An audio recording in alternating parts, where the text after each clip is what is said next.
Allahumma salli wa sallim wa barik ala sayyidina Muhammadinil Fatihi lima ughliqa wal khatimi lima sabaqa wan nasiril haqq bil haqqi wal hadi ila siratikal mustaqim sallallahu alaihi wa ala alihi wa ashabihi haqqa qadarihi wa miqdarihil azim.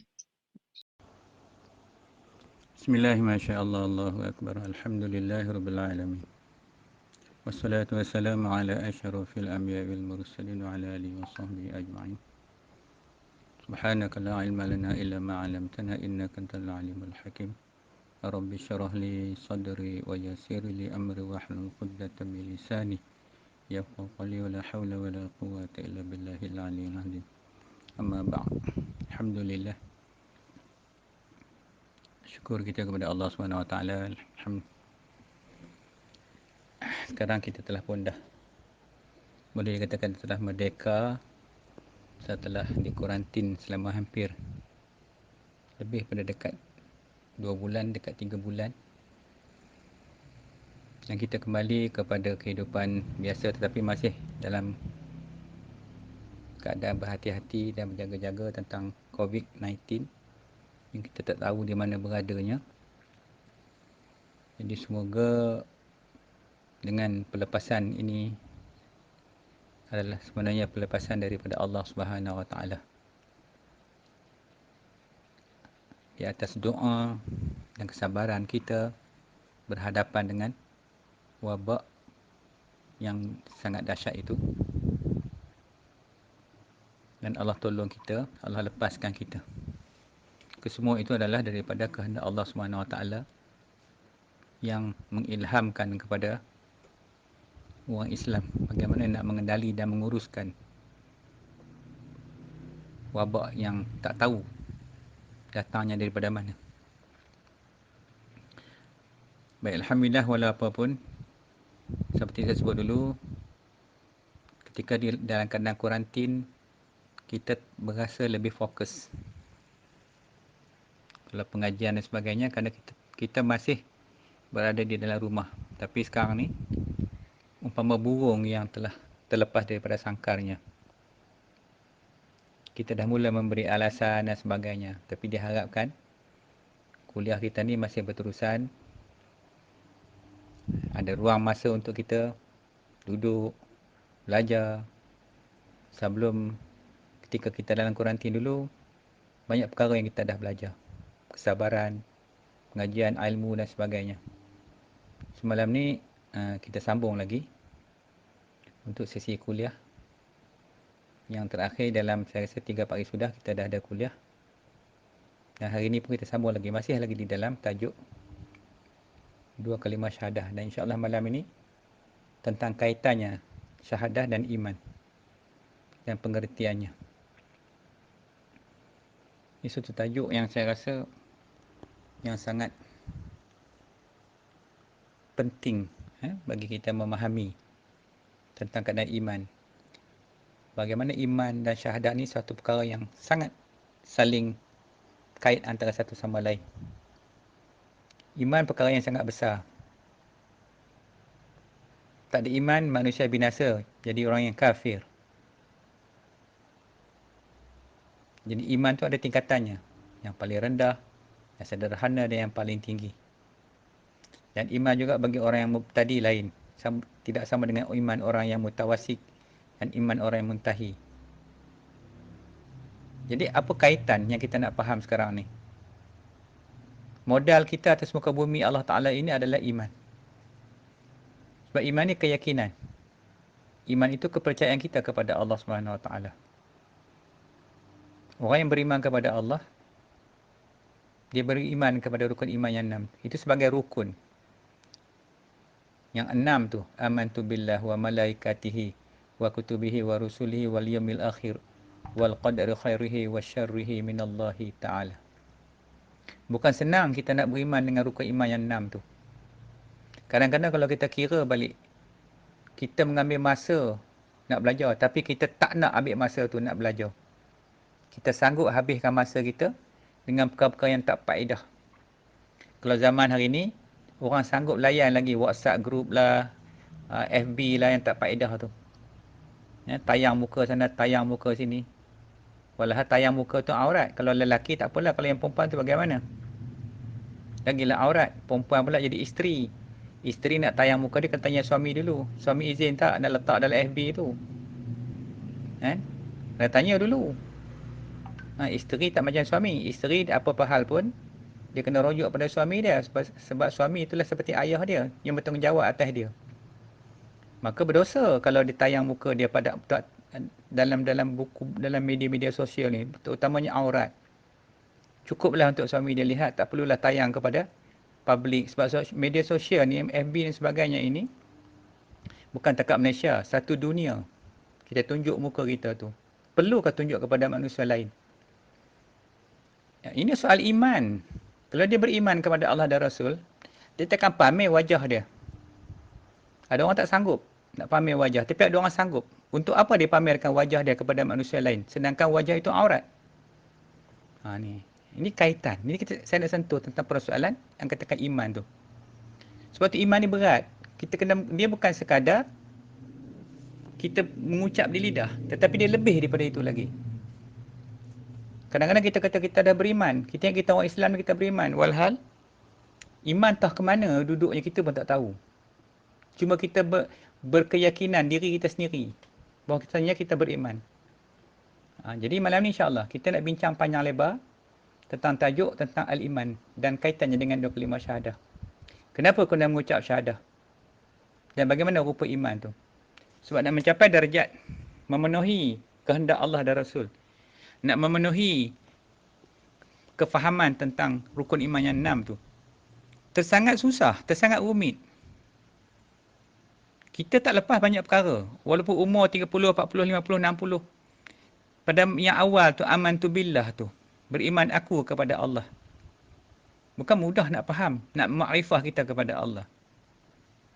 Beriman kita kepada para malaikat, para kitabullah,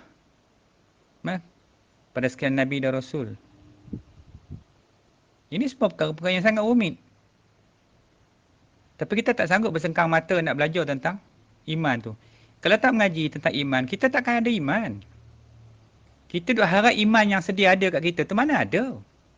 Iman ni kena mengaji dulu. Mengaji kita faham, beramal, baru kita dapat iman tu. Tu nak kena syahadah itu, ini sebagainya. Supaya iman tu masuk duduk dalam hati kita. Jadi iman bukan dalam lidah. Jadi sebab tu iman, dia bukan perkara sekadar iqrar sahaja. Jadi syahadah kita nak belajar malam ni bukan sekadar ucapan, tetapi adalah sebuah penyaksian. Asyhadu. Dia bukan sekadar ucapan di lidah, tapi penyaksian. Penyaksian dengan lidah, anggota dan hati. Ini apa yang kaitan dengan persoalan al-iman tu sendiri. InsyaAllah kita pelan-pelan kita belajar satu-satu nak faham tentang iman tu. Wallahualam. Baik, alhamdulillah. Jadi kita kembali kepada perkataan syahadah. Di mana kenyataan Allah Subhanahu Wa Taala yang menunjukkan tentang keagungan, tentang pentingnya sebuah penyaksian kita. Iaitu di dalam surah Ali Imran, yakni ayat 18. Yang kita selalu baca, syahidallahu annahu la ilaha illa huwa wal malaikatu wa ulul ilmil qa'iman bil qist. La ilaha illa huwal azizul hakim. Apa dia, Mak? Allah menyatakan, menyaksikan bahawasanya tidak ada ilah yang berhak disembah melainkan dia yang menegakkan keadilan. Para malaikat dan orang-orang yang berilmu juga menyatakan demikian itu. Tiada ilah yang berhak disembah selain dia. Baik, ini sebenarnya sebuah dalil untuk bersyahadah. Iaitu sebuah ayat yang agung yang menunjukkan pentingnya kalimat syahadah. Kerana ia merupakan sebuah kesaksian yang sangat agung. Kesaksian ni sebenarnya iman tu sendiri. Penyaksian tu. Kita menyaksikan. Mana menyaksikan dalam keadaan kita yakin kepada Allah. Saksi ni berat. Saksi ni makna penyaksian itu, makna saksi itu dia ada dua. Pertamanya saksi yang benar. Dan yang keduanya saksi yang dusta.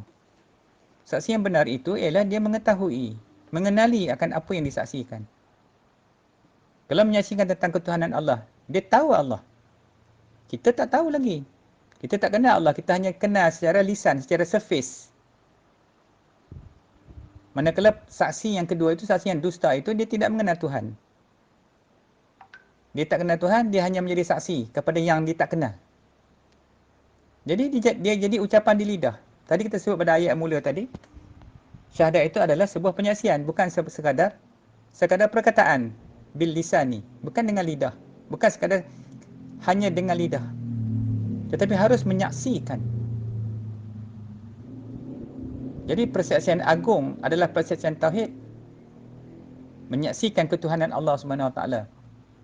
Dan kerana yang bersaksi adalah Allah Subhanahu Wa Taala dan para malaikat. Yang menyaksi itu juga adalah Allah Taala sendiri dan para malaikat dia. Siapa lagi? Bahawa apa? Tiada ilah. Tiada Tuhan yang sebenar disembah melainkan Allah. Dan dalam ayat tadi disebut juga, iaitu disebabkan ahli ilmi wa ulul ilmi. Ayat ni ahli ilmi. Siapa dia? Orang yang mengetahui, iaitulah para nabi dan para ulama. Mereka ni yang mempunyai kedudukan tinggi di sisi Allah Subhanahu Wa Taala. Sebab tu Allah menyebutkan mereka itu secara khusus dan tidak menyebutkan manusia lain. Sebab tu para nabi, para ulama. Sebab tu ulama ni tak boleh kita jarak diri mereka pada ulama. Kita suka jauhkan diri pada ulama, kita kawan dengan orang jahil. Sedangkan ulama ni adalah pewaris nabi. Kalau tak ada ulama, kita nak duduk dengan siapa besok di akhirat besok? Tak usah kata di akhirat, atas dunia tu dah sesat dah. Patut kita cari ulama. Ni dah lepas PKP ni, lepas ada MCO ni, boleh dah. Apa yang kita mengaji selama 50 kuliah, 50 jam tu, dah faham dah tentang kenapa kena ada ulama. Sebab ulama tu panduan kita. Ulama tu waris Nabi. Kalau ada Nabi, kita kena cari Nabi. Tapi Nabi dah wafat. Nabi tinggal para ulama untuk kita ikut. Maka kita kena cari para ulama. Kita kena ikut mereka. Sebab mereka ni disebut oleh Allah di dalam Al-Quran. Allah sebut nama ulama. Allah sebut nama Nabi. Sebab apa? Sebab kedudukan ulama tu tinggi darjat dia di sisi Allah Subhanahu Wa Taala. Ulama ni orang yang mengetahui. Orang yang punya ilmu di sisi Allah Subhanahu Wa Taala. Kita ni jahil. Sebab tu Tuhan tak sebut nama lain. Jadi Allah sebut mereka secara khusus. Dan persaksian mereka itu bukan sekadar mereka menyaksikan, malahan disertakan dengan para malaikat yang menyaksikan penyaksian itu. Jadi maka ayat ini menunjukkan betapa pentingnya dari segi fadilah ilmu yang kita kena mengaji. Bukan kita buat maksiat. Allah, na'udzubillah, takut kalau kita tengok, kalau kita tahu, kalau kita nampak maksiat tu perkara yang Allah tak suka. Kalau kita nampaklah benda tu berjaga duduk depan kita, ni bala, ni balasan orang yang duduk dalam maksiat ni. Baik kita ni. Jaga lidah, jaga mata, jaga telinga. Sebab mata akan ditanya, telinga akan ditanya, kamu dengar apa dulu masa kamu hidup? Kamu lihat apa masa kamu hidup? Kaki, tangan, apa kamu buat dengan anggota jawarih yang Allah bagi? Semua tu kan ditanya. Jadi hari ni kita tak nampak maksiat tu. Pasal kita tak beriman kepada Allah. Maksiat ni, physically kita tak nampak. Pasal Allah tutup. Jadi hanya orang yang beriman dia nampak rupa maksiat tu bagaimana. Dia merupakan tegahan Allah Subhanahu Wa Taala. Merupakan larangan Allah Subhanahu Wa Taala atas benda maksiat ni. Tak kira lah maksiat ni terlalu banyak maksiat. Maksiat dengan mata melihat benda yang haram. Ya, melihat benda yang haram. Maksiat telinga mendengar benda yang haram. Tadi saya sebut tentang hari ni. Kita tengok bagaimana media sosial hari ni. Media sosial ni kalau dalam FB tu banyak maksiat daripada benda yang baik. Batil tu banyak sangat-sangat. Dulu kita tak kenal orang, sekarang kita kenal orang lah. Kita berselfie dan sebagainya. Kita pamerkan keaiban kita, tunjuk kehidupan kita. Jadi sombong, jadi riak. Kenapa kita perlu heboh-heboh kehidupan kita? Patut kita sembunyi. Itu benda-benda yang tak elok, bukan tak boleh. Sebab kita tak faham benda tu. Sedangkan FB sebagainya adalah ciptaan Dajjal. Dia ada satu sistem, ada satu software. Dia nak detect manusia-manusia ni. Sebab tu hari ni, tadi petang tadi seorang. Orang tapping datang jumpa saya tadi. Dia kata dia serabut Ustaz. Bunyi handphone bini dia ya, dia jadi tentu hala. Last kali kalau malam-malam dia akan tawah keliling tapping tu, berjalan. Saya tanya dia, kenapa kamu jadi macam ni? Tak boleh dengar Ustaz. Bunyi handphone bini yang dia dah jadi gelabah. Dulu tak apa, dia tersemenjak PKP ni. Dia stres gila dia kata. Dia dah duduk jampi tadi. Tadi saya datang jumpa saya kat Kelang tadi. Saya tanya kat dia, kamu tahu tak?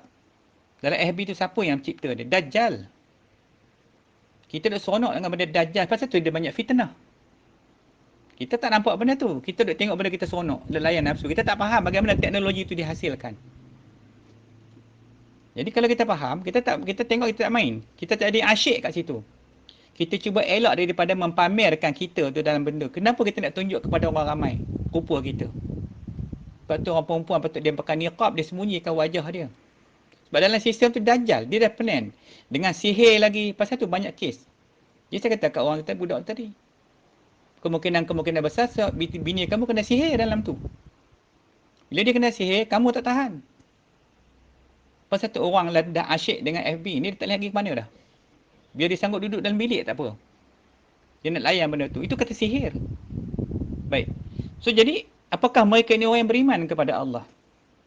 Dia kasih, patut dia kasih kepada Al-Quran. Dia kasih kepada ilmu Allah. Itu tanda dia orang beriman. Ni dia kasih pada benda ciptaan Dajjal. Duduk dengan Dajjal. Macam mana dia nak jadi orang yang beriman? Takut mati dalam keadaan kita kasih kepada benda dunia. Pasal kematian tu dia nilai. Jarak kita mati dengan benda yang kita paling suka tu. Baik atau maksiat. Malaikat akan kira. Sebab tu roh orang yang mati dia rebut oleh malaikat ataupun syaitan. Kematian yang mati mendekati kepada yang maksiat, maka syaitan akan heret dia. Sebab tu kita kena duduk dalam kebaikan sentiasa. Kita tak tahu bila malaikat maut datang. Okay. So jadi, ini tentang kenyataan. Kenapa? Sebab dia sebagai satu perkara yang paling asas kita kena belajar. Kita nak kena faham sungguh-sungguh. Supaya kita tak duduk dalam kesesatan. Yelah memanglah orang tak suka benda ni. Kita ni bukan kita suka sangat benda-benda agama ni, kebanyakan kita ni. Kita suka benda yang Allah tak suka. Yang Nabi tak suka, Allah tak suka, yang tu kita suka sekali. Jarang kita nak suka yang Allah dan Rasul suka. Ngaji, beramal, itu ini, buat kebaikan. Itu kita paling tak suka sekali. Sebab tu saya kata tadi, akhir zaman, fitnah Dajjal dah datang. Handphone tu salah satu fitnah. Boleh pakai, tapi banyak yang maksiat. Takkan nak panggil itu sikit-sikit, boleh lah nak WhatsApp macam itu. Susah nak guna untuk kebaikan. Asyik sebab dalam tu ada sihir dia. Kita kena faham lah. Kita tengok bagaimana.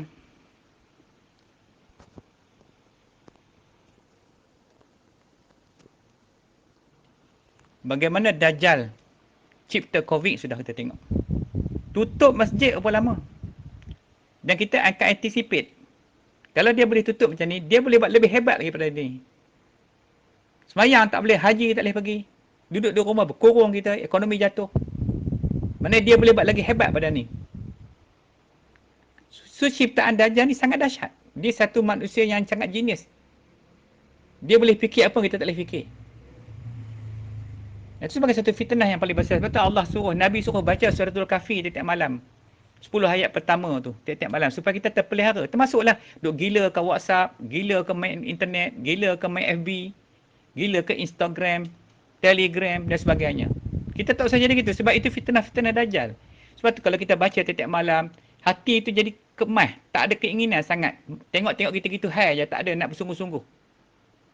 Bahaya lah benda ni. Ini fitnah Dajjal kena ingat.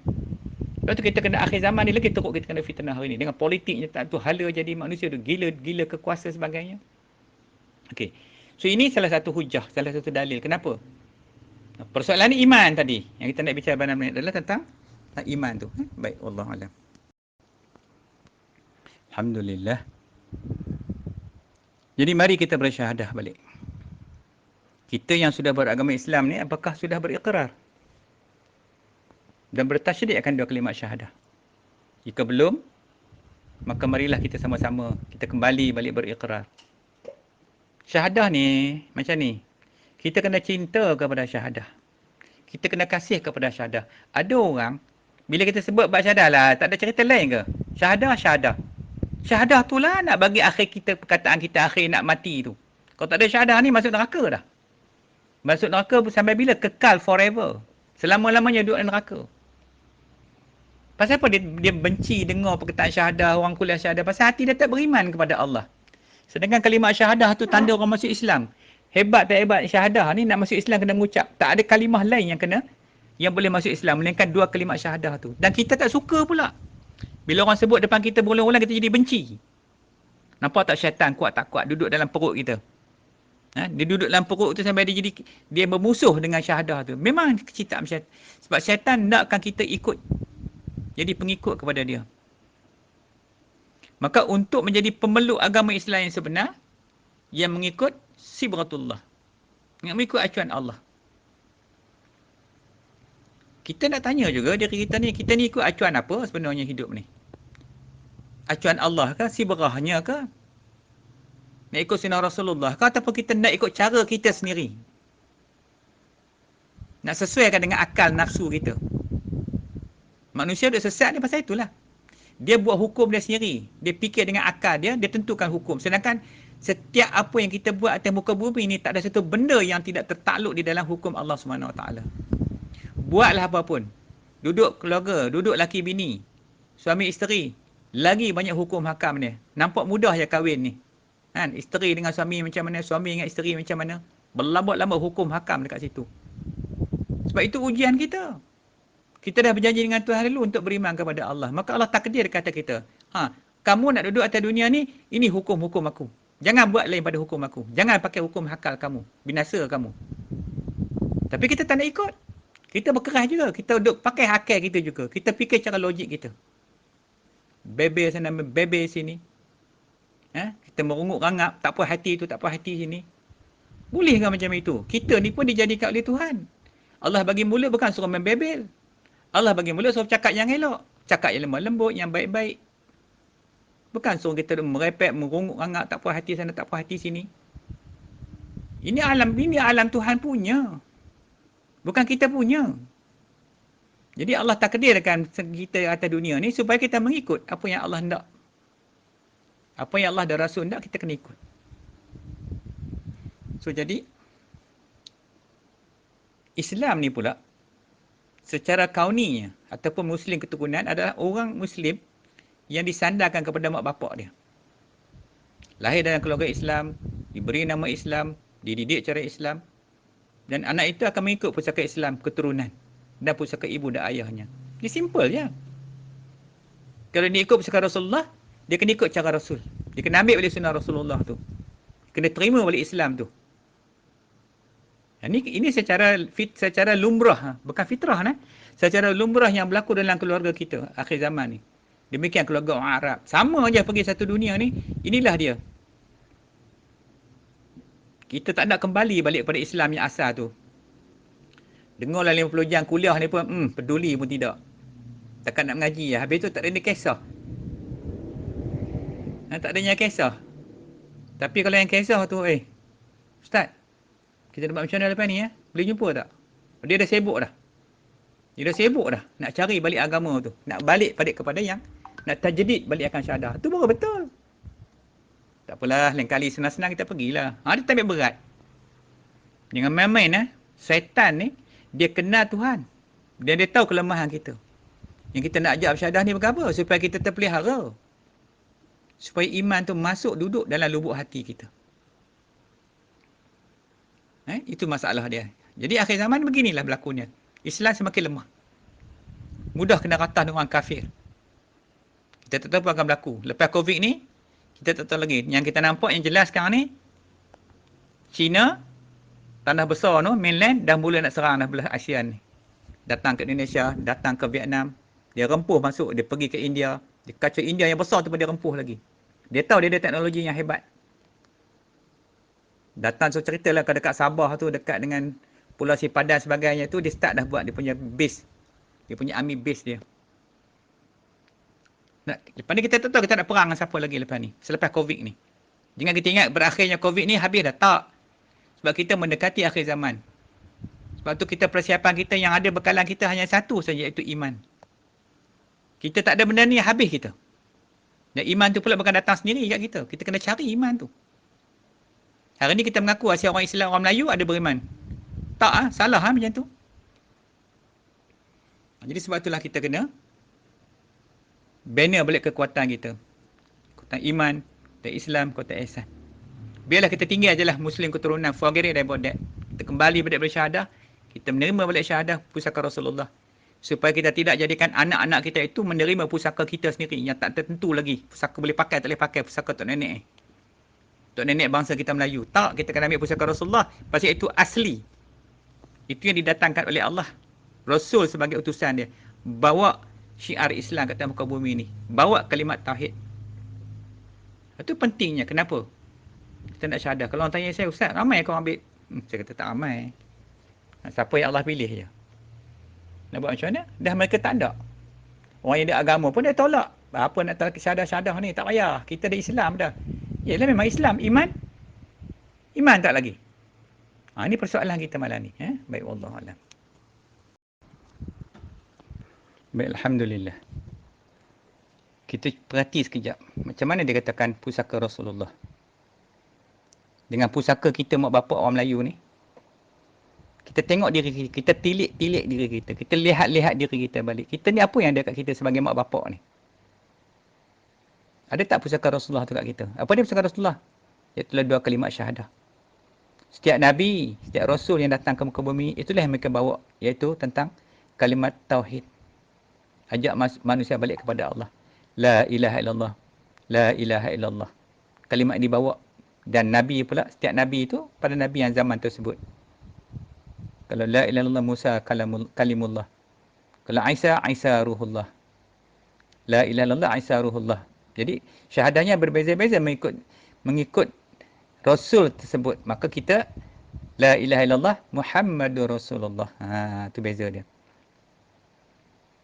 Jadi kalau Muslim sahaja tanpa ada pegangan dengan syahadah, dia Muslim. Tak ada yang tak kata tak Muslim. Cuma pegangannya rapuh. Sesangat rapuh. Rapuh segala-galanya rapuh. Macam kaca yang fragile tu. Sikit retak, sikit retak, sikit je retak. Sebab apa? Sebab dia tidak melakukan iqrar dan tasydid. Ni tambah akhir zaman ni. Cerita akhir zaman. Kita cerita akhir zaman. Tak usah cerita lah zaman dulu. Cerita akhir zaman ni. Zaman kita hari ni. Kita lihat bagaimana manusia semakin jauh daripada Allah SWT. Kita pun tak tahu kita ni dekat ke tidak atau jauh dengan Tuhan. Duk risau macam-macam. Mampukah kita? Baik. Jadi, apa pula syarat iman? Syarat iman itu ialah iqrar dan tasydid. 2 kalimah syahadah. Sekiranya kita nak jadi orang yang beriman, apa syarat kita? Syarat iman tu. Kita dah buat dah belum? Iqrar dan tasydid. Dulu adalah ngucap-ngucap gitu. Dia kena jelas. Dia kena niat. Bila ngucap tu, niat terima syahadah tu. Kalau tak ada niat macam mana? Tak ada niat dia jadi orang Islam itu je lah. Surface lah. Tak masuk sampai ke dalam. Sekadar lebih kurang je buat main-main je pasal Islam. Sebab tu dia niat terima iman, Islam, ihsan. Seperti kata Imam Malik tu. Niat sekali seumur hidup. Terima syahadah tu. Yang fardu atas diri dia, kita kaki balik. Atau boleh dapat hidayah. Ini kalau kita tengok di dalam kitab-kitab banyak lah. Kalau kita mengaji bab kitab ni, tauhid ni kita jumpa lah. Perkara-perkara yang macam ni. Ini yang saya cerita ni pun sekadar bagi faham dah dulu. Tak maulah pergi jauh lagi, nanti jadi pening lagi. Maka bila seseorang itu telah melakukan iqrar dan tasydid dan disertai dengan amal soleh, maka jadilah ia seorang Muslim. Jadilah ia seorang mukmin yang telah menerima akan pusaka Rasulullah sallallahu alaihi wasallam. Iaitu apa? Iaitu 2 kalimat syahadah. Kalau kita mengaji, kita jumpa. Kalau tak mengaji, tak jumpa. Ni pun mujur mengaji. Kita mengaji dalam kuliah ni. Malam-malam ni pun. Kalau tidak langsung, kita bela langsung. Tu ambil faham lah baik-baik. Saya pun nak lebih-lebih tak berani. Saya takut juga. Dan pasal benda ni bukan benda kisah, benda semang-semang kosong. Benda ni benda hak Allah, hak Rasul. Kita ni pun bukannya jadi orang kata jadi rotan. Jadi akar pun jadilah dulu. Boleh sembang-sembang sikit, boleh cerita sikit kat kawan-kawan kita. Kenalan-kenalan kita yang tak begitu faham tentang agama, kita cerita sikit cara mudah. Bahasa mudah bagi faham. Sebab kalau tidak, kalau kita tak ada pusaka Rasulullah, kita ni masih bawa pusaka tok nenek kita lagi. Kita dapat pada mak bapak kita dulu. Kita duk terbayang apa mak bapak kita buat kepada kita. Mak bapak kita biasa je. Macam itulah kita pun. Tengok tok kita dulu biasa, kita pun biasa. Takkan kita nak duduk dalam kehidupan yang biasa macam itu? Sedangkan Islam ni sangat istimewa. Islam ni benda pusaka, benda hak milik. Ada tuan dia Rasulullah. Bukan mak bapak kita punya. Bukan tok nenek kita punya. Cumanya kita dilahirkan di dalam keluarga Islam. Alhamdulillah. Syukur kita kepada Allah banding dengan orang yang kafir. Tapi kita nak pegang pasal kita ni Melayu Islam Melayu, akhir sekali kita dah tinggal ada benda-benda yang fardu atas kita. Benda sepatut kita buat, kita tak buat. Rukun Islam yang 5 dah tinggal 4. Saya percaya Islam dah ni, tak payah lagi mengucap. Sedangkan dalam kalimat syahadah yang pertama tu, rukun Islam tu terlalu banyak kontens dia. Malahan disebabkan daripada syahadah yang pertama itulah lahirnya, terbitnya segala rukun-rukun yang lain tu. Yang solatnya, puasanya, zakatnya, hajinya. Jadi kalau kita hanya beramal sedangkan tak ada syahadah tu, macam mana amal kita nak diterima oleh Allah?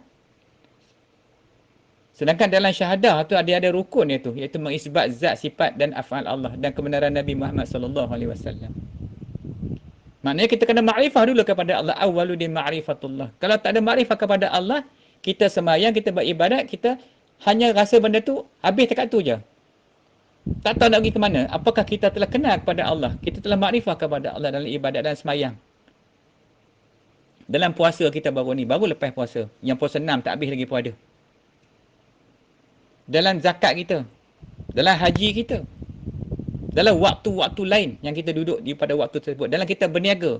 Dalam kita bekerja. Apakah kita letakkan uluhiyah kita kepada Allah. Hanya Allah saja yang kita abdikan diri kepada Allah. Pengabdian kita semata-mata kepada Allah.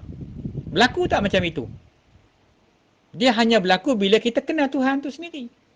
Selagi kita tak kenal Tuhan, kita jadi lara. Kita jadi ghaflah hidup kita ni. Tak tahu nak pergi ke mana. Sekadar hidup saja. Pergi kerja, balik kerja. Tak ada gaji mengamuk. Kita tak nampak bahawasanya kita ni adalah seperti robot-robot. Seperti pelakon-pelakon yang melakonkan watak-watak yang Allah takdir dah atas kita. Apa kita nak buat hari ni, apa kita nak buat besok.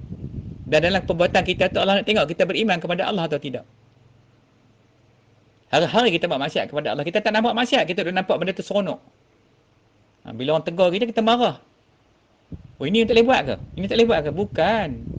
Sebab kamu ni sekarang hidup di dalam dunia yang Allah Ta'ala punya. Dalam dunia ni ada hukum hakam yang telah Tuhan tetapkan. Bukan pasal tak bagi.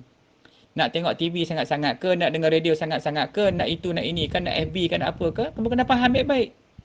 Dunia ni Tuhan punya. Bukan kamu punya. Jadi kena duduk atas track dia, atas apa yang Allah dan Rasul tunjuk. Ya? Tu syarat. So kita balik, kita tanya balik diri kita balik. Kita ada tak benda tu? Kalau tak ada, maknanya kita kena carilah. Dan saya pun tak nak paksa. La iqra' hafiddin. Tak ada paksaan dalam beragama. Jangan kata paksa. Kita ni mengaji. Kalau saya tak nak buat pun, rasa saya ni cakap tak betul ke, tipu ke, pulang isap to you lah. Kan? Tapi inilah realiti dia. Ambil wallahualam. Alhamdulillah. Baik, kita masuk pula kepada syarat iman. Apa dia makna iman tu sendiri? Yang kita dah sebut ni, aku beriman. Engkau beriman tak? Aku beriman lah. Apa dia iman tu? Islam tu nampak sangat. Islam tu jelas. Islam tu semayang kita nampak. Dalam rukun Islam tu. Tu Islam. Puasa, zakat kita buat tu. Itu tentang ibadat yang khususiah, yang wajib kita buat. Hak yang lain bagaimana pula? Tentang amalan-amalan yang lain. Pagi lepas subuh. Solat subuh tu wajib. Lepas tu kita zikir. Benda-benda yang sunat. Tetamu kepada yang wajib.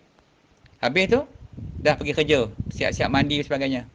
Mandi, masuk tandas. Ibadat tak? Kita belajar kemarin, nak masuk tandas pun ibadat. Ambil uduk pun ibadat.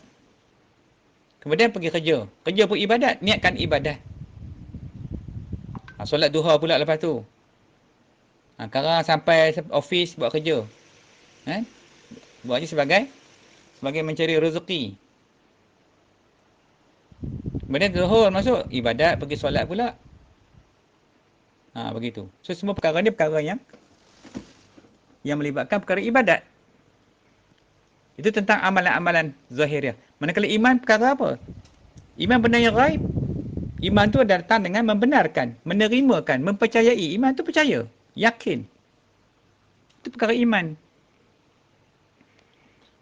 Jadi hakikat iman itu adalah apa dia? At-tasydid biqalbi. Itu hakikatnya. Mana? Membenarkan dengan qalbi, iaitu hati. Segala apa disampaikan oleh lidah Nabi SAW. Apa yang Rasulullah bawa, apa yang Rasulullah cerita kat kita, itulah semuanya iman. Kita tengok dalam kitab Muhimmah, cerita seorang, saya sentuh tentang suami isteri ini contoh sikit. Sebab orang-orang akhir zaman ni orang tak peduli. Saya tengok laki bini ni dah macam tak laki, dah bukan macam perkahwinan dah jadi. Dia tak menghormati isteri, tak faham kenapa dia jadi isteri. Dia petikai laki dia macam-macam. Laki pula yang huru-hara pun ada. Tapi jahat mana laki pun isteri kena taat. Pasal suami itu akan menanggungkan dosa dia. Pahala tak? Dosa isteri itu tanggung atas kepala suami dia akhirat besok. Dalam kitab tu kita tengok, Muhimmah tu cukup banyak kisah-kisah yang tentang hadis Nabi. Dan tentang dalam Al-Quran pun Tuhan sebut tentang isteri-isteri ni. Jadi isteri yang beriman, PL dia lain, perangai dia lain. Isteri tak beriman lain. Dia akan lawan laki dia. Dia tak mau ikut apa laki dia suruh. Dia akan ikut dia je. Dia kata, tok nenek aku dulu macam ni. Mak aku dulu macam ni kat lawan laki, lawan pok aku. Tok dia ni ikut benda buruk. Kita tengok TV pula. TV pula memang jahat lah TV ni. Cerita laki bini. Dia cerita benda yang buruk. Dah lah bukan mahram. Berlakon pula laki bini. Lawan laki cerita macam. Pergi ada pula hero-hero lain, jantan-jantan lain pula di samping itu. Jadi mulalah yang tengok ni lama-lama terpengaruh. Syaitan kata kamu tengok tu bagus tu macam tu. Tak salah kamu nak kawan. Dulu mungkin ada boyfriend lama kamu. Okay, selfie balik, ambil gambar kamu. Nanti dia pun kenal kamu. Syaitan duk cucuk tu. Duk hasut tu. Kita pun follow betul juga nak kenal kawan-kawan lama. Kamu dah kahwin dah. Tak perlu kawan-kawan lagi dah. Laki kamu dah ada dah kat rumah tu. Tengok laki kamu tu. Jagalah elok. Kenapa kamu nak sibuk dengan orang lain? Ini masalah bila tak beriman. Ini kita nak semput. Macam mana kita katakan iman? At-tasydid biqalbi tu. Dia kalau iman saya tak cukup. Dia kena ada hakikat iman. Kena mana iman yang hakiki, yang sebenarnya macam mana. Apa yang Rasul bawa. Disampaikan kat lidah Rasulullah. Itulah dipanggil al-iman. Kena percaya. Iman ni kena yakin. Tak boleh petikai yang Nabi bawa. Banyak benda lah kena sebut malam ni. Tapi tak sempat lah. Namun, oleh kerana apa yang ada dalam hati itu adalah tersembunyi, tak nampak ni, maka diisyaratkan mengakui iman tu dengan lidah. Sebab nak mengaku dengan hati tu tak nampak iman ni. Nak mengaku dengan hati, iman tak nampak. Sebab iman ni benda gaib, benda yang maknawiyah, yang tersembunyi. Maka disyaratkan untuk diikrarkan dengan lidah dulu. Itu dipanggil al-iqrar bil lisan. Sebagai bukti. Dia nak ikrar dengan siapa? Dia kena ikrar di hadapan manusia. Manusia mana? Autoriti. Kalau ada raja-raja. Kalau ada mufti-mufti. Kalau ada qadi-qadi. Kalau ada ulama-ulama. Duduk depan ulama tu. Kena ikrar. Tanda dia kena istihad. Dia orang yang beriman. Kalau seorang-seorang Ustaz? Seorang-seorang tak boleh. Tu tak boleh lari daripada ulama, daripada orang-orang yang soleh. Kita kawan orang-orang yang beriman yang soleh. Jangan tak nak kawan. Jangan kita benci pada orang yang beriman. Kita tengok orang beriman sikit, kita dah meluat dah. Kita pakai elok dah ni. Pakai tutup aurat ni. Kalau dah pakai tutup aurat kalau perempuan lah. Tutup aurat elok pakai tudung labuh. Tapi benci kepada orang beriman. Itu bukan beriman nama dia. Dia tak kasih kepada orang beriman. Dia duk bawa sifat mazmumah tu. Nak buang tak boleh. Dah tak boleh buang. Dia duk pakai pakaian mazmumah tu. Duk berheret dalam rumah. Mana dia pergi bawa. Cakap benda buruk. Lidah tu nak cakap benda tak elok aja. Keji orang, maki hamun orang, kata pada orang. Tu teruk tu. Tu bukan iman. Tu bukan iman. Iman ni dia nur, cahaya. Duduk dalam hati kita ni. Dia akan duduk kat lidah. Daripada hati tu dia akan terpancar kepada lidah. So lidah tu akan bercakap yang baik. Dia tak sombong cakap dia. Dia pergi pada mata. Dia jaga mata dia tak buat maksiat. Dia pergi kat telinga iman tu. Dia jaga telinga dia tak nak dengar benda-benda haram. Maksiat lah. Tu iman. Dia pergi kat tangan. Tangan je dia baik. Pergi kat kaki. Tak berulang ke hypermarket. Tak berulang ke Maidin tu. Tak ada sebab nak pergi. Pergi kepada tangan jari. Jari jemari. Sampai kat situ fail. Nak main WhatsApp pula. Nak main handphone pula. Seronok tekan sana tekan sini. Upload gambar tu. Upload gambar ni. Bagi orang tengok. Kita bukan tunjuk kat kawan kita sebenarnya. Dalam FB tu. Tunjuk kat Dajjal tu. Dajjal duduk mana hala. Bermuda triangle tu. Dajjal pun tengok. Oh okey. Seorang lagi masuk perangkap aku. Masuk je dalam tu. Maknanya orang tu dah masuk dalam perangkap syaitan. Macam perangkap laba-laba. FB ni macam labah-labah betul-betul exactly. Labah-labah tunggu kat situ. Terbang lalu kat situ hingga ngap dia tangkap. Sihir Dajjal ni teramat dahsyat. Sihir Dajjal ni sihir dia ni. Dia duk buat macam-macam sistem. Kita tak faham. Kita diingat seronok. Kita tak nampak benda jahat lagi. Berapa ramai manusia binasa. Berapa ramai wanita binasa. Berapa banyak rumah tangga yang runtuh disebabkan oleh FB itu. Sebab godaan tu dia mau kalah. Nafsu kalah. Dah tak beriman. Duk main benda tu pula. Tunjuk sana, tunjuk sini. Lah kali dia terperangkap. Orang buat sihir. Kita bukan nampak sihir syaitan ni. Dah datang kat kita dah gelabah macam-macam jadi. Macam tadilah saya cerita tadi. Kan? Saya kata kat budak tu. Balik pergi check balik bini kamu tu tengok. Tak sembang dia dah habis tanya dia. Apa yang dia dah buat dalam FB tu. Dia mula dia kata okey dulu. Sekarang tak ditahan Ustaz. Tu tanda-tanda kebinasaan. Keruntuhan rumah tangga tu. Nak mulalah tu. Akhir sekali. Dah tua-tua nak mati bercerai. Sebabkan FB. Cerai sebab apa? Sebab FB lah. Sebab syaitan. Sebab Dajjal tu kamu bercerai rumah tangga kamu. Takkan rugi kehidupan kita. Kita bina berapa lama dah. Anak cucu dah ada dah. Serta runtuh dengan sebab iman binasa. Jadi sebab tu tadi sebut. Iqrar dengan lidah di hadapan siapa? Di hadapan manusia. Dia kena isytihar dia telah menjadi orang mukmin. Orang yang beriman kepada Allah. Kena isytihar. Yes. Itu nama dia iqrar. Maka selepas itu dia iqrar di hadapan manusia dan dia mentasydid membenarkan dengan hati. Apa dia buat lagi? Maka hendaklah diikuti dengan amalan anggota iaitu mentaati segala perintah Allah dan dalam kehidupannya. Tu dia kena ikutlah. Amar ma'ruf, nahi mungkar. Menegakkan yang ma'ruf, menjauhi segala yang mungkar. Apa saja yang mungkar, wajib dia kena tinggal. Dia kena azam nak tinggal. Walaupun dia masih duk buat lagi, tapi kena ada azam. Tidak dia jadi kafir. Benda yang Allah larang tu jangan kita duk gagah nak buat juga. Kena kata haram-haram. Cuma kita kata aku tak mampu lagi nak tinggal ya Allah. Kalau kita kata kita redha, kafir terus, masuk neraka terus. Itu benda yang Allah larang. Jangan main-main benda ni. Benda hukum ni. Kita ingat tak apalah, esoklah taubat. Jangan ada buat pasal. Maka iman yang sempurna hendaklah merangkumi 3 unsur ni. Ini kesempurnaan iman. Pertama apa? Iqtiqad dengan hati. Iaitu at-tasdiq. Pengakuan dengan lidah, al-iqrar. Beramal dengan anggota iaitu al-amal. Jadi pengertian iman tersebut menjadi i'tiqad para imam-imam ahli sunnah wal jemaah. Semua ada masyhur dah imam ahli sunnah wal jemaah, termasuk Imam Asy-Syafi'i, Imam Malik, Imam Ahmad dan ramai lagi imam-imam yang mentarifkan iman itu sebagai membenarkan dengan hati, mengakui dengan lidah dan beramal dengan anggota badan. Pasal ada hadis dia kat sini. Jadi imam-imam dah masyhur dah semua mengatakan 3 ni adalah syarat bagi iman. Baik faham baik Allah. Alhamdulillah. Kita tengok pula bagaimana iman tu pula. Ni cerita mengaji nah, ni cerita mengaji, nak bagi faham. Bila kita mengaji, kita nampaklah kita ni buat silap banyak. Sebenarnya orang mengajar ilmu ni bukan marah. Nabi tu bukan dia marah pun. Cuma tegur. Benda ni salah, tak boleh buat. Jangan buatlah. Bila Nabi tegur, kena taat, kena ikut. Bila ulama tegur kita, jangan buat. Siapa juga bila mak bapak tegur kita benda kita buat silap, kita janganlah buat, jangan ulang lagi. Kalau kita jadi anak, kalau kita jadi suami, kita kena nasihatlah kat isteri, jangan buat benda ni, tak boleh. Maka isteri yang beriman kepada Allah, dia tinggallah. Tapi kalau yang jadi degil ni, cakap 10 kali, 20 kali dia akan buat. Dia lawan lagi laki tu. Tu hak jenis degil. Tak boleh macam tu. Sebab tu mengaji ni nak bagi faham. Ulama tegur kita, Al-Quran tegur kita, hadis tegur kita.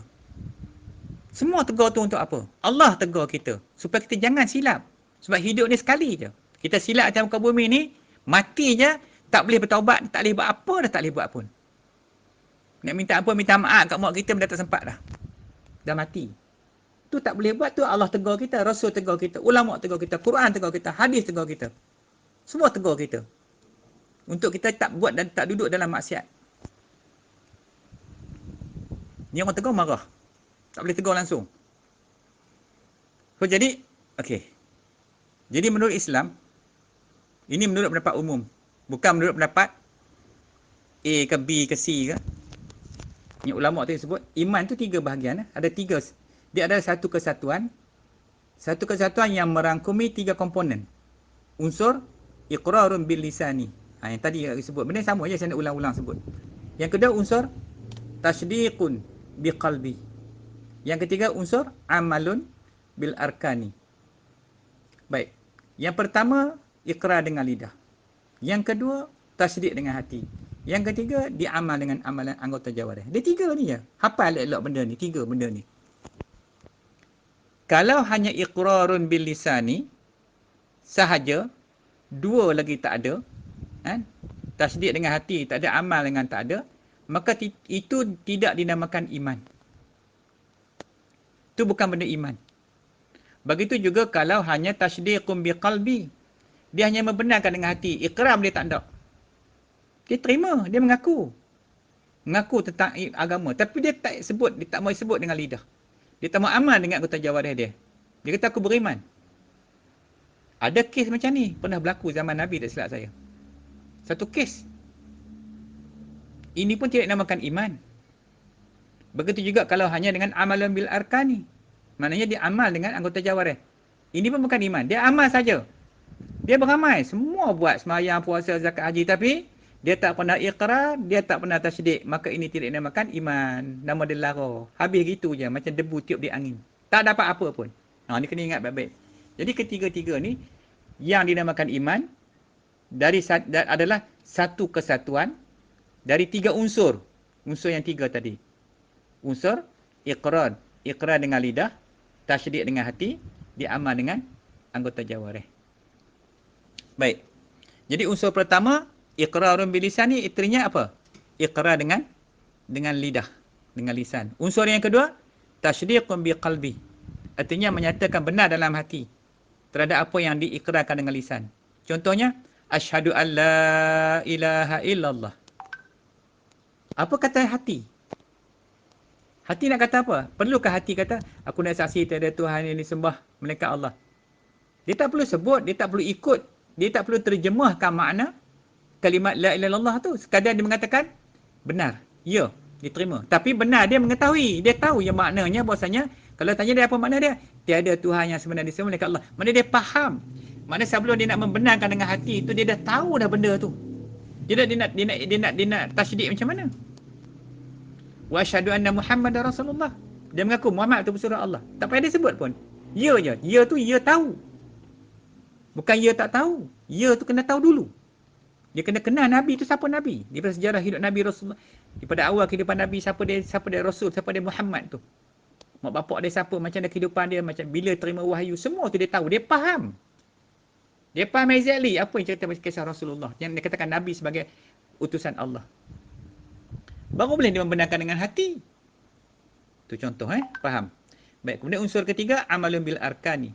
Iaitu mengamalkan dengan seluruh anggota badan dia. Maknanya, seluruh tunduk. Kalau solat, semua solat. Seluruh anggota tu tunduk. Puasa seluruh anggota. Zahir dan batin, rohani, jasmani dia. Ini disebut yang kita lihat. Yang ni yang kita nak faham ni. Ini katakan iman tu. Jangan duk faham satu ke dua ke. Dia amal. Tapi ikrar tak ada, tasdik tak ada. Itu pun bukan iman nama dia. Itulah yang paling ramai sekali orang ni. Jadi hal ini sebagaimana dakwahnya Nabi Muhammad sallallahu alaihi wasallam terlihat. Keterangan dari Siti Aisyah yang diriwayatkan oleh Imam Syairozi yang berbunyi qala Rasulullah sallallahu alaihi wasallam al-imanu billah al-iqraru bil lisani wa tasdiqun bi qalbi wa amalun bil arkani. Jadi iman kata Nabi, apa sabda Rasulullah? Iman terhadap Allah itu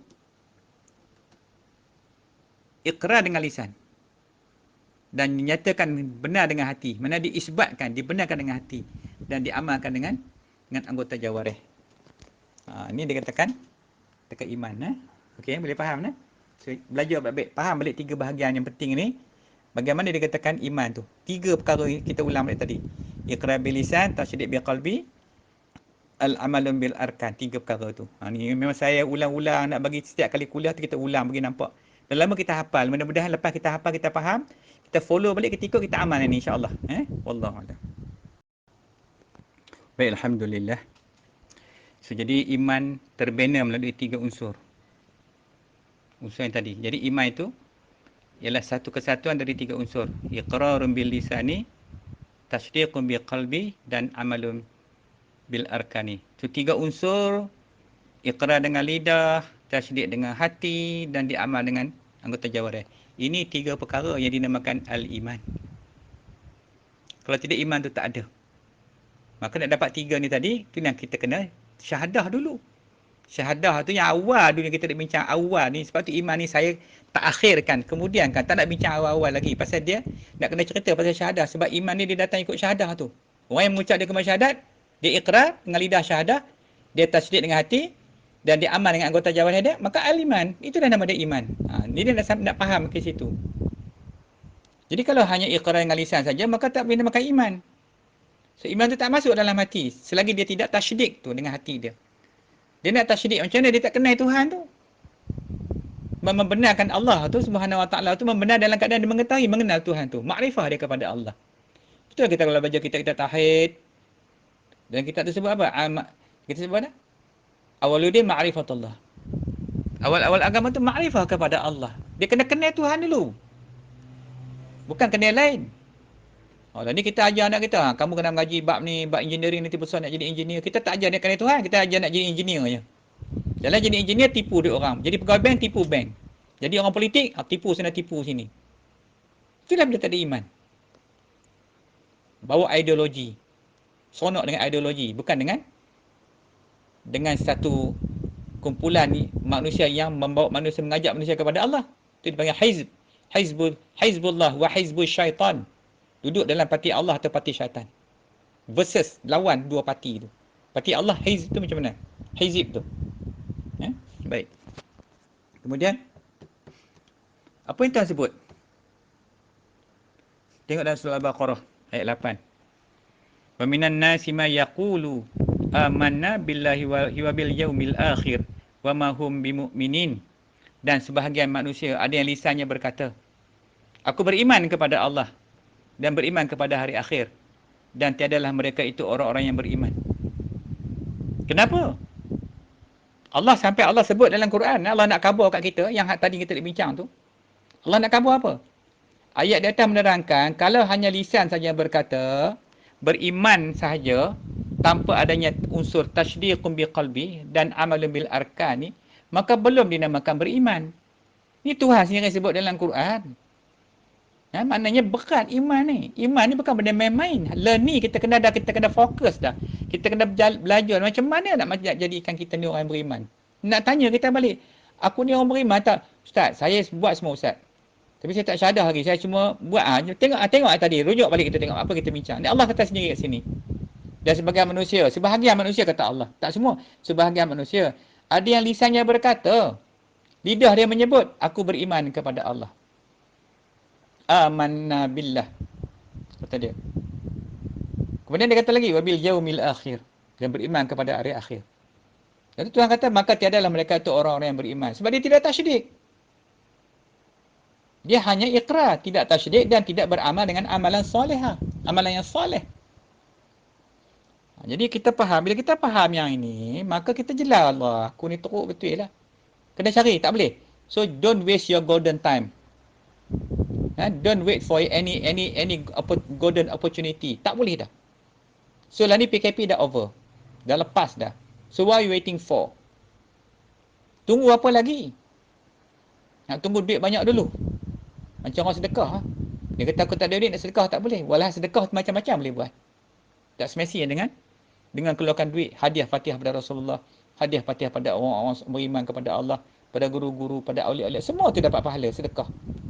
Tasbih subhanallah walhamdulillah wala ilaha illallah wallahu akbar wala haula wala quwwata illa billahil aliyil azim. Sedekah. Bila sahabat jumpa Nabi yang miskin, kata apa ya Rasulullah? Kami ni rugilah, sebab apa? Kami ni orang miskin. Tengok sahabat-sahabat yang kaya raya, hari-hari dia mau sedekah. Nabi kata kamu tak usah risau, kamu tasbih je.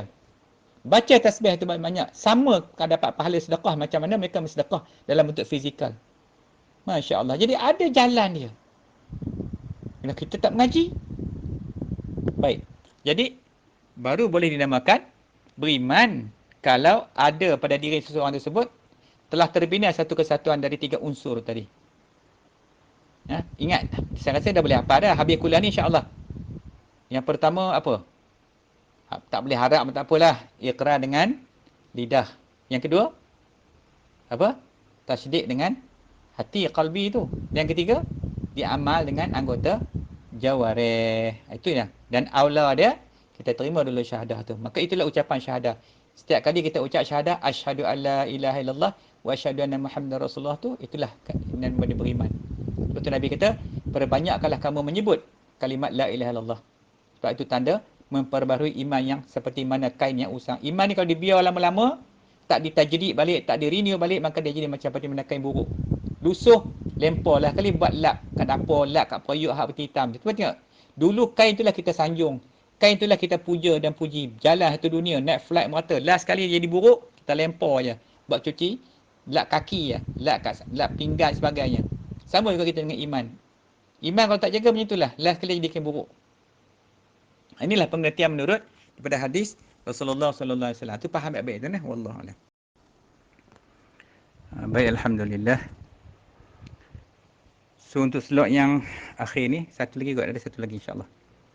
Jadi iman terbina melalui 3 syahadah.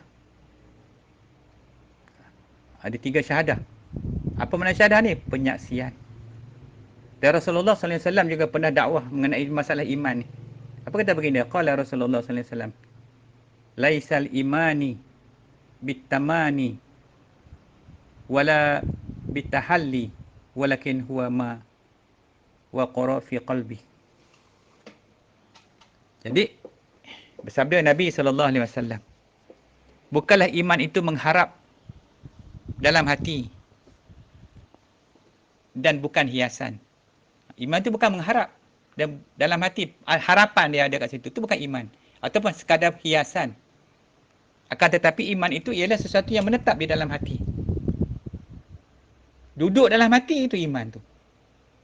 Di hati kita tu pula, di situlah tempat setan duduk bergelumang kat situ. Sedangkan hati tu satu je. Setan cukup bijak. Dia tahu nak merosakkan kita. Bila dia layan nafsu-nafsi kita, sehingga nafsu kita, hati kita tu penuh dengan benda-benda yang lara, sehingga iman tak ada ruang nak masuk lagi dalam hati tu. Hati ni macam cermin. Kita pandang hati ni macam cermin. Cermin rumah kita tu, kalau dah kotor, cuba lap tengok. Kelabu, tak nampak apa. Hati macam itulah. Hati ni dia jernih. Tapi bila iman duduk kat situ, lagi berkilat hati tu. Itu dia panggil cermin hati. Sehingga dia boleh membalikkan tajalli Allah Subhanahu Wa Taala. Bila Allah tajallikan nur dia tu, maka hati manusia tu dapat menangkap tajalli ketuhanan tu. Maka kita akan duduk berlemah lembut kita dalam keadaan tawaduk kita di hadapan Allah Subhanahu Wa Taala. Pasal kita dapat cahaya iman daripada Allah. Tetapi bila hati tu gelap, Allah tajallikan cahaya dia, kita tak dapat terima. Sebab apa? Penuh dengan gelombang-gelombang, dengan bergelumang dengan benda yang maksiat dalam hati tu. So hati tu makin bertambah jahat. Walaupun kita solat. Sedangkan solat tu tak mencegah, inna solata tanha 'anil fahsya'i wal munkar. Allah kata sembahyang tu mencegah daripada mungkar, tapi kita tak dapat keluar pada mungkar. Habis solat saja, assalamualaikum. Sekarang ni peganglah handphone balik. Tengoklah merapu-rapu dalam tu. Start pula benda tak elok. Jadi apa nilai sembahyang kita? Setan dia tahu kelemahan kita. Dia tahu nafsu kita ni memang suka benda-benda tak elok. Dia tahu benda tak elok. Sebab tu Allah kata fa'alhamaha fujuraha wa taqwaha. Diilhamkan anak Adam tu jalan jahat. Ni jalan jahat ni lah. Lepas sembahyang, assalamualaikum. Dah, start dah. Scroll. Kita scroll FB, tengok apa dalam FB tu. Setan kata kamu tengok FB kamu tu balik. Lama-lama, dia akan kontrol kita. Kita buat apa tak boleh dah. Hinggakan ingatan kita tu melekat nak tengok benda FB, nak tengok Telegram, nak tengok Instagram, nak tengok dalam-dalam tu. Pasal apa? Hak mula kita kawal dia, lepas tu dia kawal kita balik. Itu bijak tak bijak syaitan. Kita tak nampak benda tu. Tapi bila kita berubah perangai, orang lain tengok perangai kita, orang nampak dah mula dah tu. Nampak perubahan manusia ni cukup senang kita kesan. Sebab sebelum ni perangai lain, selepas tu dia jadi lain. Mula tu kita tahu dah, itu tanda-tanda syaitan dah duduk dalam hati dah. Bahaya lah main benda sosial media akhir zaman ni, pasal fitnah. Saya boleh cakap je lah.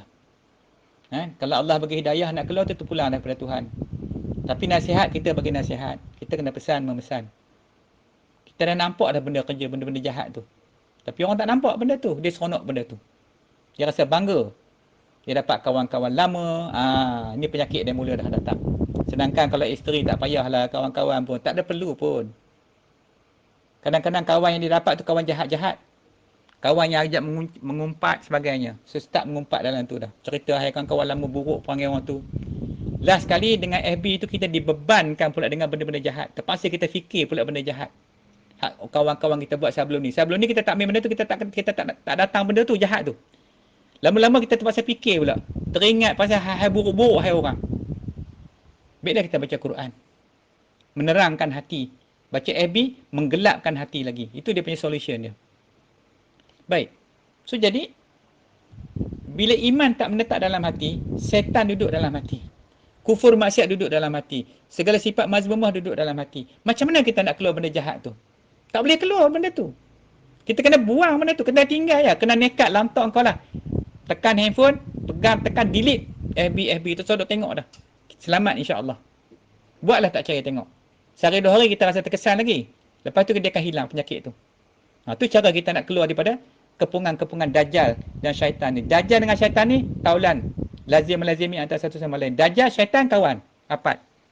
Tentera-tentera dia banyak. Segala handphone, segala TV, segala tok mak nenek yang ada atas muka bumi ni, banyak dia punya tentera-tentera dia duduk tunggu dan berkelewar depan mata kita tu. Baik. Faham eh?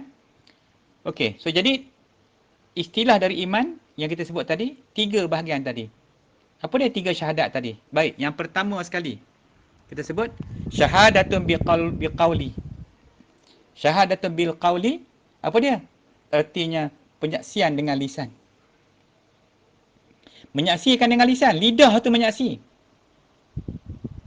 Lidah kita tu asyhadu alla ilaha illallah. Lidah tu menyaksikan.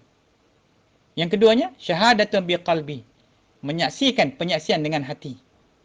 Yang ni insya-Allah lah. Yang ni definitely lah, dah tentu dah.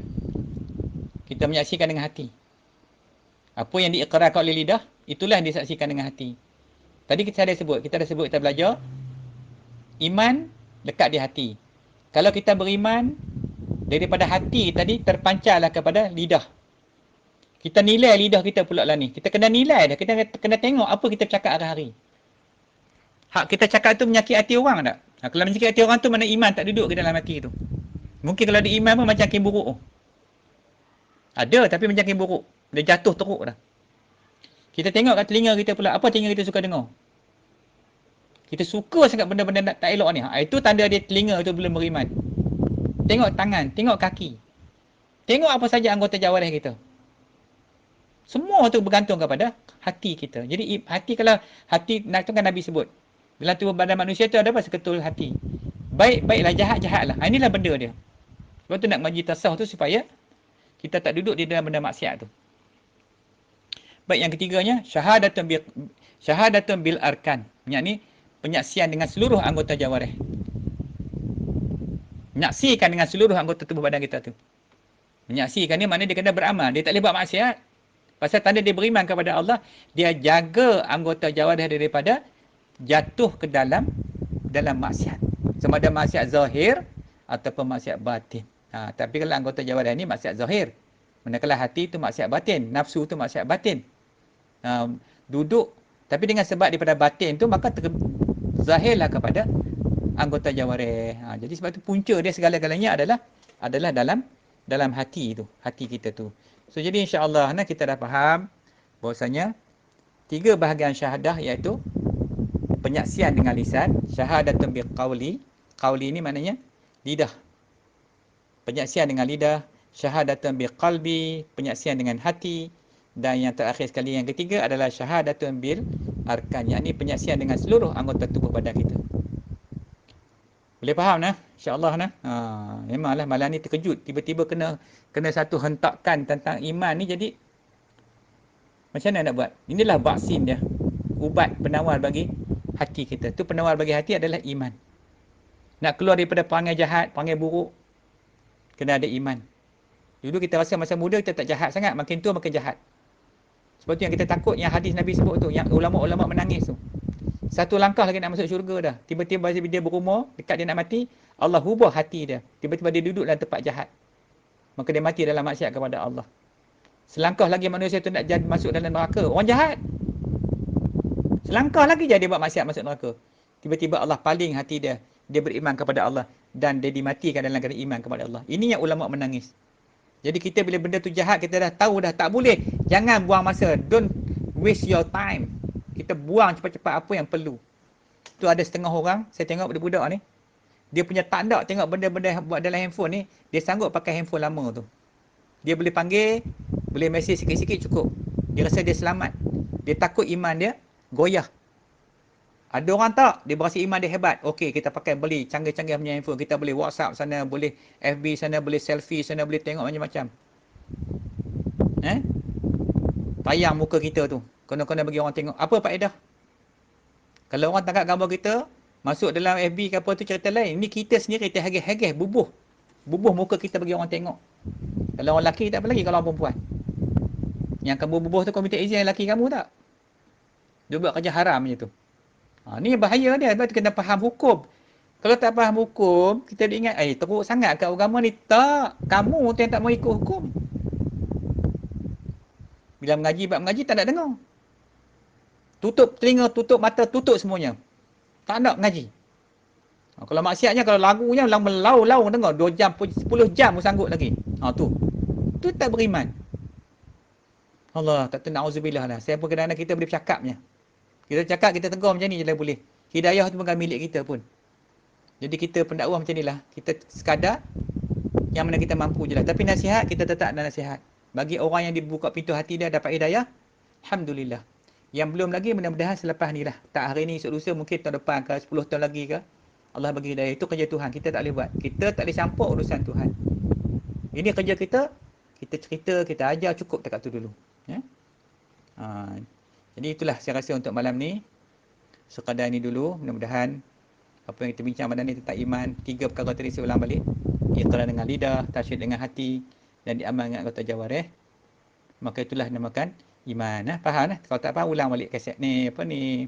Kuliah ni mudah-mudahan Allah buka pintu hidayah. Kita dapat duduk di tempat yang elok. So, takat ni dulu malam ni. Wabillahi taufiq wa hidayah. Wassalamualaikum warahmatullahi wabarakatuh.